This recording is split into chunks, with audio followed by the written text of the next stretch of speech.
The first light always came slowly over the Hudson Valley, as if the sun itself was careful not to wake the world too quickly. In the late 1790s, the land around the Hardenberg family farm in Ulster County, New York, was a patchwork of rolling hills, dense woods, and fields still wet with dew. The air smelled of fresh hay and river mist. A low stone wall separated the pastures from the orchard, and beyond it, the barn stood solid and quiet, built in the Dutch style with a broad sloping roof. On this farm, a child was born around 1797, a girl named Isabella, who would one day be known to the world as Sojourner Truth. She entered life in a small, dark cabin behind the main house, the kind of place where a slave's first cry mingled with the bleating of sheep. Isabella's earliest memories were not of chains or shouting, but of the natural world that surrounded her. She would later speak of the tall trees that seemed to hold up the sky, and the way the creek whispered over smooth stones near the edge of the property. There was always work to do, even for a small child, but there were also moments of stillness. In those moments, she would stand by the split-rail fence and watch the morning fog lift to reveal the Catskill Mountains in the distance, their blue silhouettes like a promise of something beyond. She learned to recognize the calls of birds and the way the light changed as the day wore on. The landscape itself became her first teacher. The Dutch barn was the heart of the farm, with its heavy timber frame and wide double doors that groaned when opened at dawn. Inside, the air was thick with the scent of cured hay, leather, and the warm breath of cows. Isabella often helped carry water or feed the chickens, her feet bare on the packed earth floor. The barn's interior was dim, lit only by slivers of sunlight that slipped through the gaps in the boards, creating golden lines across the straw. In the quiet before the day's full labor began, a child could almost imagine that the barn was a cathedral, with rafters high as heaven and a silence that felt sacred. These early experiences of light and shadow, of shelter and simplicity, stayed with her long after she left that place. The cabin where Isabella slept with her parents, James and Elizabeth, was humble but not without warmth. A single hearth fire cast flickering orange light across the rough-hewn walls. Her mother taught her the art of patience, how to mend clothes by firelight, how to knead dough until it became smooth and alive. They spoke in Dutch, the language of the Hudson Valley's original settlers, and the soft syllables filled the small room like a lullaby. At night, the only sounds were the wind in the eaves and the distant hoot of an owl. Isabella would later recall that her mother often sang hymns in a low, steady voice, songs of heaven and deliverance, and those melodies planted a seed of hope that no hardship could wither. Though slavery bound her family to the land, the rhythms of the farm had a gentle side that a child could cling to. In spring, the orchards burst into clouds of pink and white blossoms, and the bees made a drowsy hum that seemed to slow time itself. Isabella learned to gather eggs without breaking them, to carry a pail of milk without spilling, and to find joy in small victories. The farm's geography was imprinted on her mind, the patch of blackberries near the stone wall, the cool shade under the old elm, the shallow ford where the creek crossed the cart path. These places became landmarks of an inner world, a secret map of freedom that she carried with her through the years. Even in her childhood, there were hints of the determination that would later define her. Once, as a young girl, she was sent to fetch the cows from a far pasture. A summer storm rolled over the mountains with little warning, turning the sky green and electric. While other children might have run home in fear, Isabella walked steadily, calling to the cows in her calm Dutch dialect, guiding them back under the booming thunder. When she reached the barn soaking wet but unharmed, the older slaves marveled at her composure. It was as if she already understood that the loudest noise in the world could not harm the quiet center of a person's soul.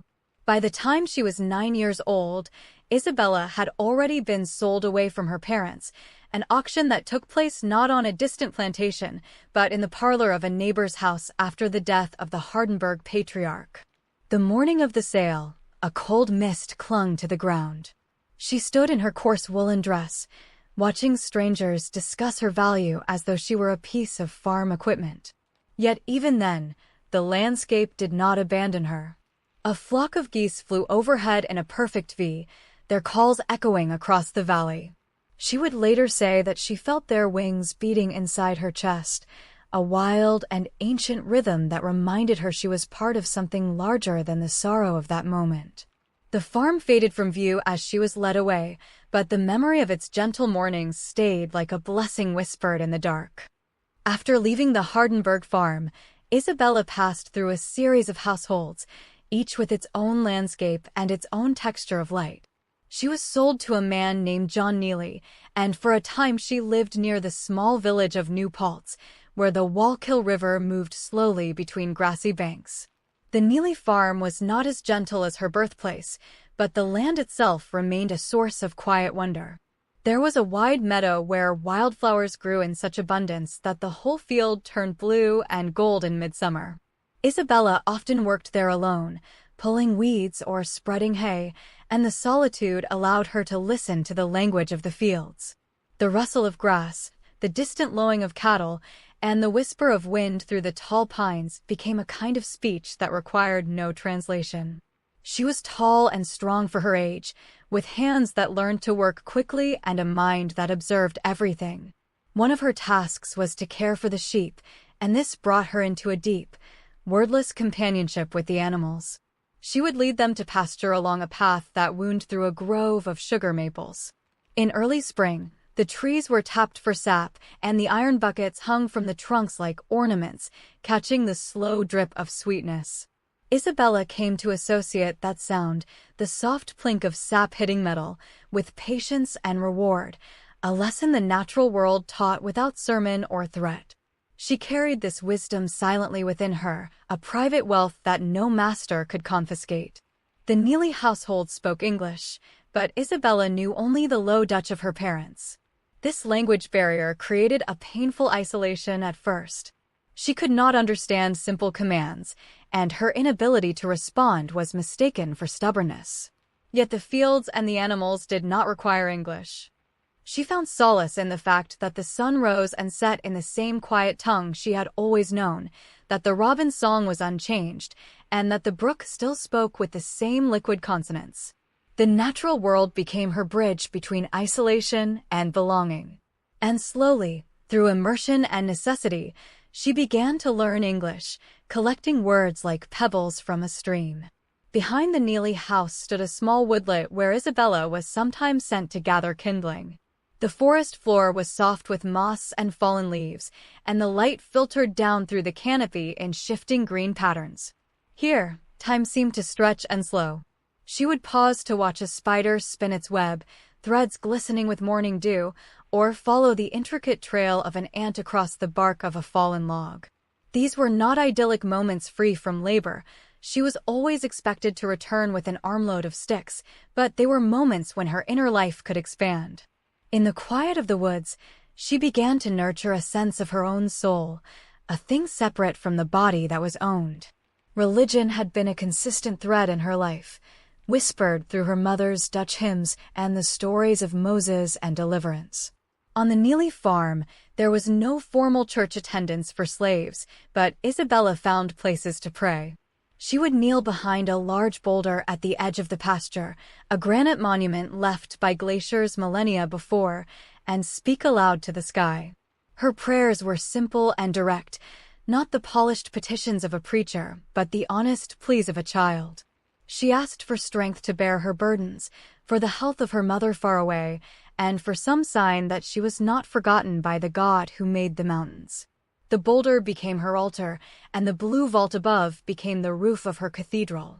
The years on the Neely farm were marked by hard labor and sorrow, but also by the subtle architecture of endurance. Isabella learned to carry herself with quiet dignity even when stripped of all outward signs of worth. She learned that the same hands that scrubbed floors could also gently cup a fallen bird's nest and restore it to its branch. She learned that the voice that must remain silent in the master's house could still sing in the open fields, the notes carried away by the wind to a place beyond human authority. This deep, internal freedom, the freedom of thought, of faith, of connection to the earth, was something no legal document could grant or revoke. It was a seed planted in the soil of her soul, waiting for the right season to bloom. Eventually, she was sold again, this time to a man named John Dumont, who owned a farm in West Park, not far from the Hudson River. The move brought a new horizon. The river itself was a revelation, a broad, shimmering expanse of silver and blue that seemed to stretch toward infinity.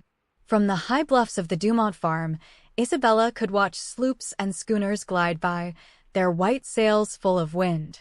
The river taught her about movement, about the possibility of journeying to a far shore. She would stand at the bluff's edge in the late afternoon, when the water turned to liquid gold under the descending sun, and imagine what it would be like to be as free as those ships.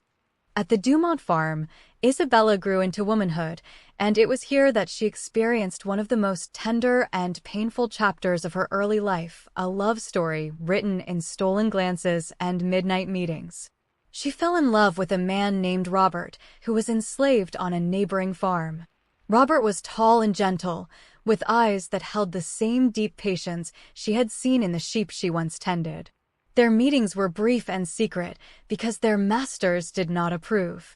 Cattail meadows and the edge of the woods became their sanctuary, places where the rules of bondage seemed, for a moment, suspended by the power of two hearts beating in unison. Their time together was a mosaic of small, sacred moments. They would meet at dusk near a stand of birch trees, where the white bark glowed like paper lanterns in the fading light. Robert would sometimes bring her a wildflower or a smooth stone from the river, tokens of affection that cost nothing but meant everything. They spoke of dreams that had no shape yet in the material world, a cabin of their own, a plot of land, children who would never know the auction block. Their voices were low, barely louder than the chirp of crickets, but the hope they expressed was enormous. The stars emerged one by one above them, and Isabella would later say that on those nights, the heavens themselves seemed to lean down and listen. The landscape of their love was painted in shades of twilight and moonlight. I remember, the narrator would pause here, as if drawing from memory, the soft silver light that fell across the cornfields after sunset, turning each stalk into a ghostly sentinel. The air was cool and fragrant with the scent of clover.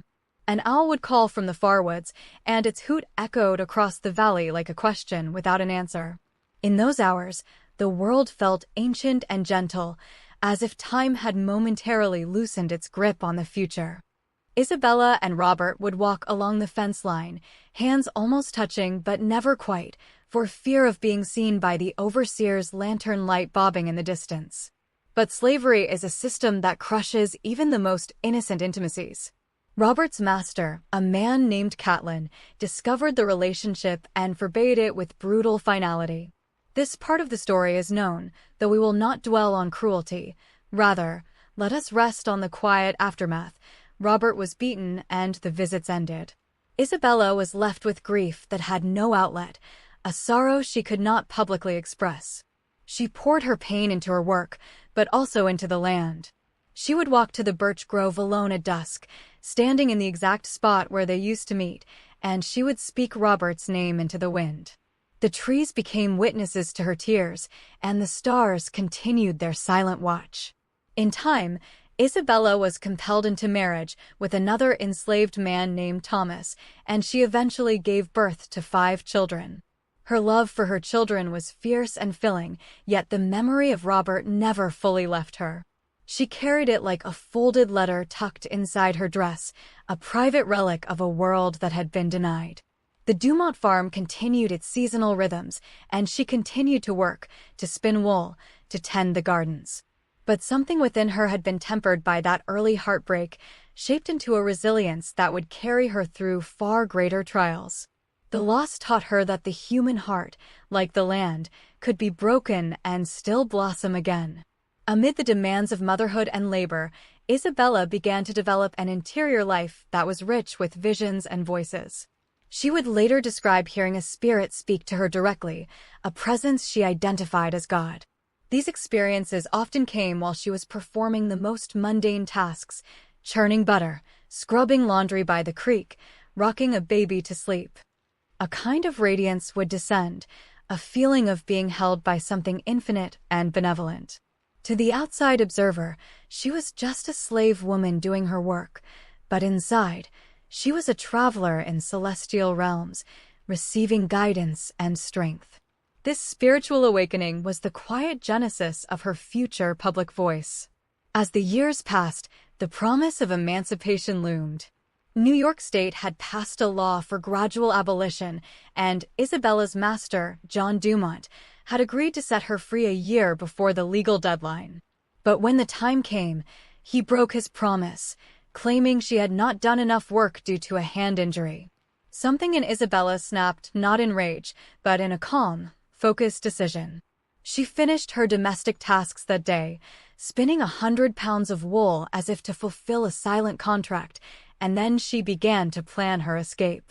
The moment was not a thunderclap, but a quiet unfurling, like a leaf turning toward the light after a long winter. She would walk away with her infant daughter Sophia, toward a new dawn. The morning Isabella decided to leave the Dumont farm, the sky was a pale, uncertain gray.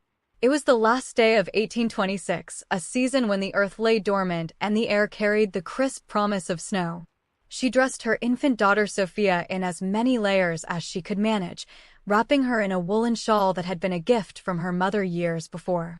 There was no map, no guide, no promise of safety ahead, only the certainty that staying meant surrendering the hope she had nurtured all her life. She stepped out of the cabin door and did not look back. The path led first past the familiar barn, then through the orchard where the bare branches clawed gently at the gray sky, and finally into the woods. The forest in late December is a place of profound quiet. The leaves had long since fallen, leaving a carpet of brown and copper that cushioned her footsteps. The trees stood as stark silhouettes against the gray light, their bark dark with moisture. Isabella walked slowly, for she was still recovering from an injured hand, and Sophia was a warm, heavy weight in her arms. The only sounds were the crunch of frost underfoot and the occasional scold of a blue jay. The cold nipped at her ears and knuckles, but she did not hurry.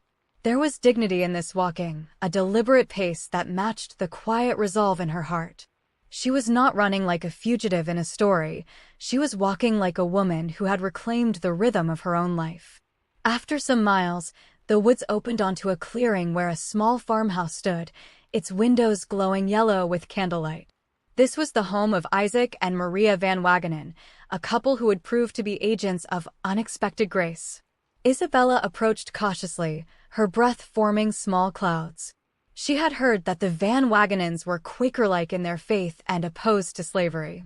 When Maria opened the door, she saw not a frightened fugitive but a tall, dignified woman with an infant and an expression of serene determination.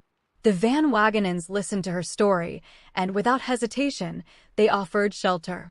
That night, Isabella slept under a roof where her liberty was not a favor, but a recognition of truth. In the days that followed, the Van Wagenen household became a sanctuary of stillness and recovery. The farm was small but orderly, with a garden that, even in winter, held a kind of latent beauty, cabbage stalks frosted over, trellises bare but sturdy. Isabella helped with simple chores, but for the first time in her life, her labor was a free choice, not an extraction. She would later reflect that the quality of the light seemed different there, as it streamed through the clean windows and fell across the wooden floorboards in long, peaceful rectangles. There was time to sit with her daughter, to watch the sparrows flitter in the yard, to feel the slow nodding of a soul that had been wound too tight for too long. The most remarkable event during her stay with the Van Wagenens, however, was not physical but legal and moral. Isaac Van Wagenen discovered that John Dumont had illegally sold Isabella's 5-year-old son Peter to a planter in Alabama, where the boy would face a life of far harsher bondage. Infuriated, Isaac helped Isabella take the extraordinary step of going to court to demand her son's return. For a formerly enslaved woman with no education and no resources, this was almost unimaginable. Yet in early 1828, Isabella stood in a Kingston courthouse, the winter light falling through tall windows onto the wooden benches, and she stated her case calmly and clearly. And she won. Her son Peter was brought back to her. It was one of the first times in American history that a black woman had successfully sued a white man in court. The reunion with Peter took place on a spring afternoon as the Van Wagenen farm began to stir with new growth. The snow had melted, and the first green shoots were appearing in the garden beds. Isabella saw the boy approaching along the cart path, a small figure who had endured his own journey of fear and confusion. She knelt down in the soft earth, and when he reached her, she wrapped her arms around him and did not let go for a long time. The scene was witnessed only by the Van Wagenens, the Robins, and the wide, forgiving sky. There were no paintings made of that moment, no written accounts save her own recollection in later years, but it was as sacred as any altar call in a cathedral. With her daughter and son both free and with her, Isabella began to feel a new identity taking shape. She was no longer defined by the farm of her owner or the terms of her slavery. She began to sense that her life had a purpose beyond the boundaries of any single household. She had a voice that had been heard in a courtroom, a voice that had prayed behind boulders and sung Dutch hymns at the top of meadows. And that voice, she believed, was calling her toward a wider world. The path through the trees had not ended at the Van Wagenen farm. It had only paused, waiting for her to gather strength for the next part of the journey. Isabella's spiritual life, which had always been deeply personal, began to take on a more public expression after her freedom. She left the Hudson Valley in the early 1830s, feeling a strong inward call to travel and to preach. New York City was her first destination, and it was a world utterly unlike the farms and forests she had known. The city in that era was a heaving, crowded place of cobblestone streets, clattering horse-drawn omnibuses, tall brick buildings, and constant noise.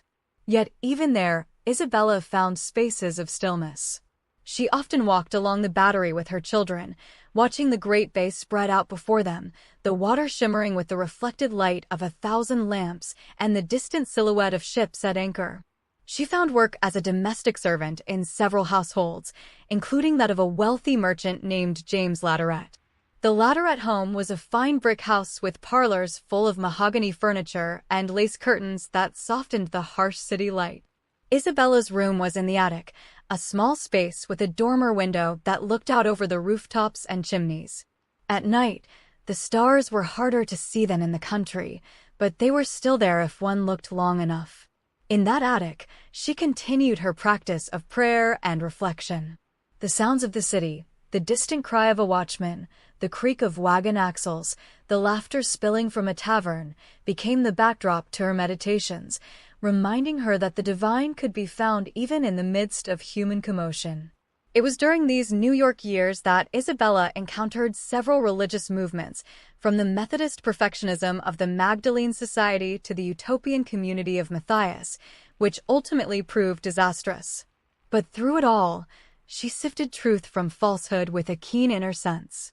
The experience taught her that her own direct communication with God was more reliable than any preacher's claims. She developed a simple, powerful theology. God lived within her, spoke to her, and guided her steps. She needed no seminary, no pulpit, no printed Bible. Her gospel was a gospel of experience, rooted in her own suffering and survival, and it gave her a moral authority that no institution could confer.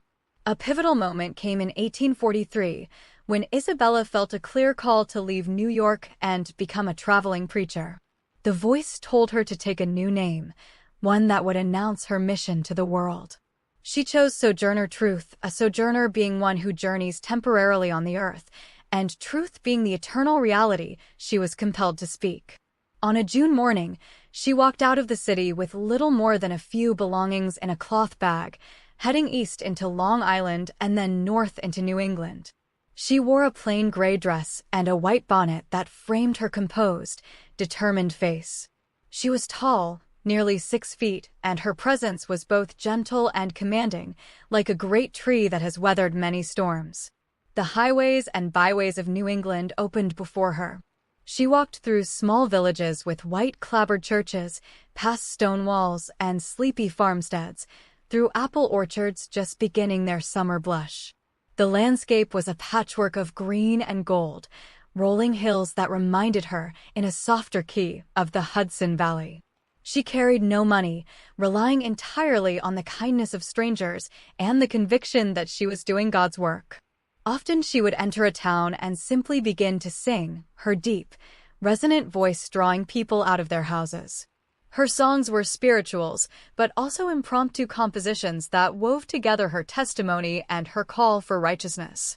Children would gather around, eyes wide, and even the most skeptical farmer might pause and listen.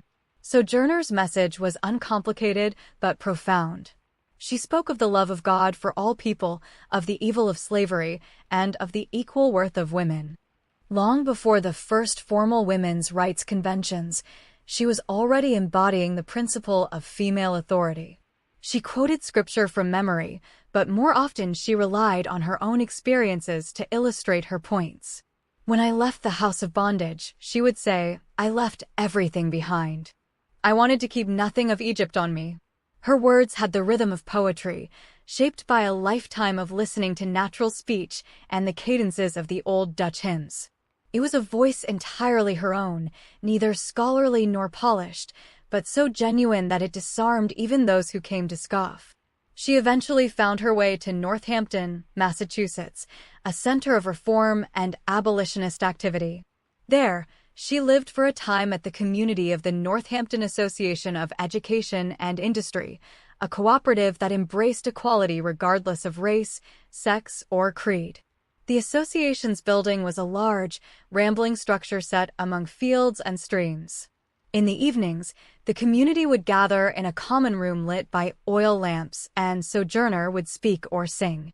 The light flickered on the faces of farmers, intellectuals, escaped slaves, and idealists, all gathered in that singular experiment in human fellowship. In that place, the walking preacher found a temporary home, a seedbed for the ideas that would soon carry her name across the nation. In the spring of 1851, Sojourner Truth traveled to the small town of Akron, Ohio, to attend a women's rights convention. The journey itself was long and wearying, by wagon and train, through landscapes just beginning to shake off winter. The Ohio countryside in late May was a green so fresh it almost hurt the eyes. Farmhouses sat amid fields of young corn, and the air was sweet with the scent of blooming black locust trees. Sojourner arrived wearing her simple Quaker-style gray dress and white cap, the same uniform she had adopted years before. She was not listed among the official speakers. Women of her race were rarely given the podium, but the rumor of her presence spread quietly through the gathering. The meeting was held in a plain white wooden church, the kind of structure that dotted the Midwestern frontier, rectangular, unadorned, with clear glass windows that let in floods of natural light. Inside, rows of hard wooden benches faced a simple raised platform. On that particular afternoon, the air was warm and still, and the windows had been opened to catch any wandering breeze. The hall was crowded with a mix of women and men, their attire ranging from prosperous broadcloth to humble homespun. Some were abolitionists, some suffragists, some curious locals. The mood was tense. Earlier speakers had faced heckling, and the very idea of women speaking in public was controversial. But the light that fell through those plain windows seemed to hold the room in a gentle, expectant hush. Sojourner sat quietly through the morning session, listening, her hands folded in her lap. Then, in the afternoon, a break in the proceedings came, and she rose. There was no introduction, no applause. She simply stood, and the height of her, the quiet authority of her posture, made the room turn. She waited for silence, and the silence came, spreading like ripples in a pond. Then she began to speak.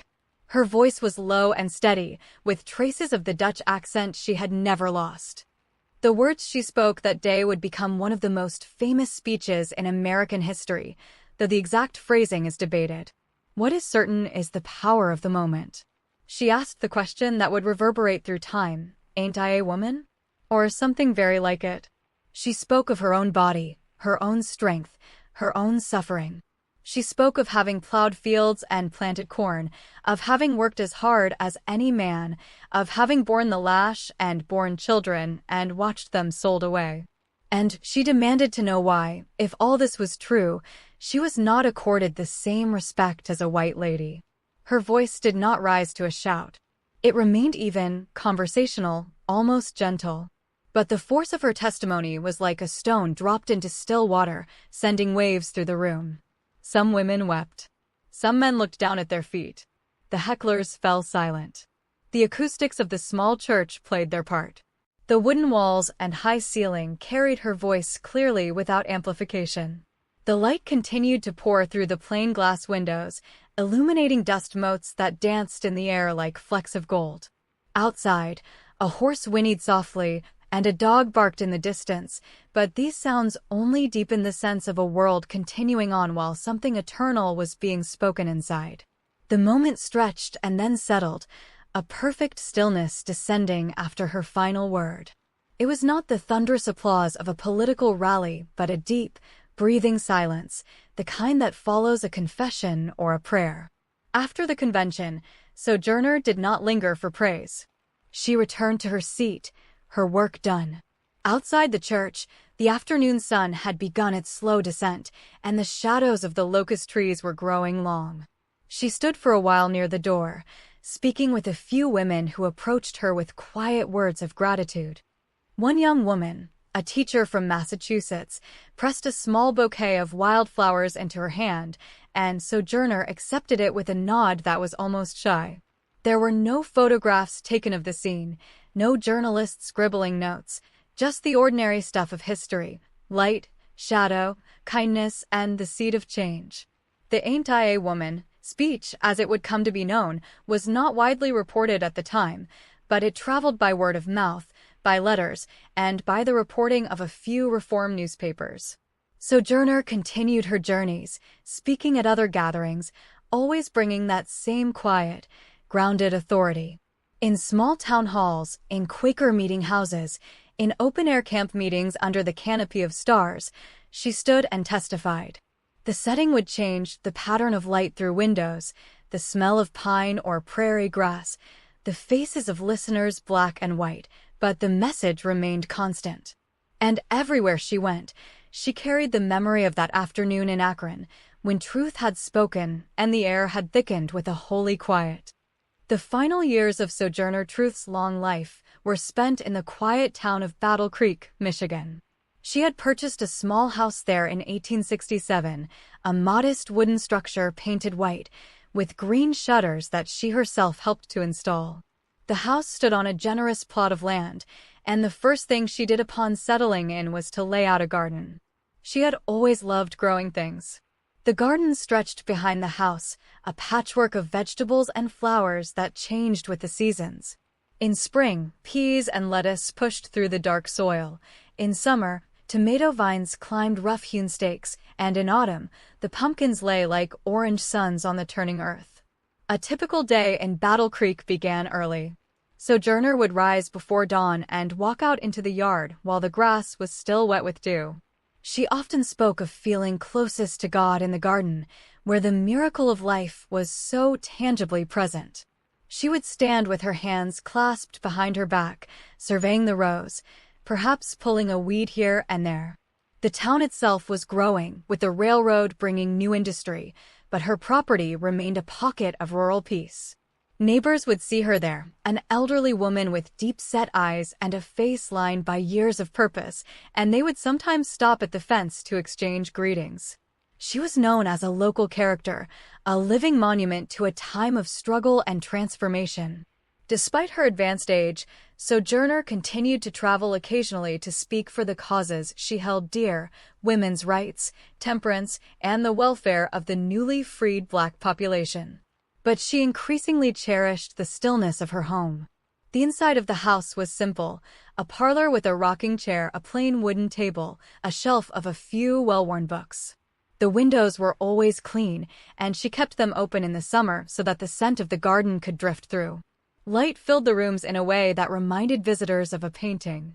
In the evenings, she would sit in her rocking chair, sometimes humming one of the old Dutch hymns, sometimes talking with a visitor about the old days or the news of the present. Visitors came often to the little White House. Abolitionists, suffragists, and curious travelers made the pilgrimage to meet the woman who had once stared down a hostile convention and changed the course of a movement. She received them all with the same unassuming grace. One such visitor, a young journalist named Olive Gilbert, spent many hours at the house, taking down Sojourner's words for what would become the narrative of Sojourner Truth. They would sit together on the porch in the afternoon shade, and Sojourner would speak, her voice still strong but weathered, recounting events that seemed to belong to another age. The porch overlooked the garden, and the drone of bees provided a steady, soothing undertone to their conversations. The garden itself was a reflection of her philosophy. She believed in the power of simple things, the seed planted in faith, the weed uprooted with diligence, the harvest shared with neighbors. There was no ornamental excess, no attempt to impress. It was a garden of utility and beauty intertwined. Marigolds bordered the vegetable beds to deter pests, and a small patch of herbs, sage, thyme, mint, released their fragrance when brushed against. In a corner near the fence, she allowed blackberries to grow wild, and in late summer she would pick them and make preserves that she gave away to local families. The act of giving was as natural to her as breathing, and the garden provided endless opportunities for it.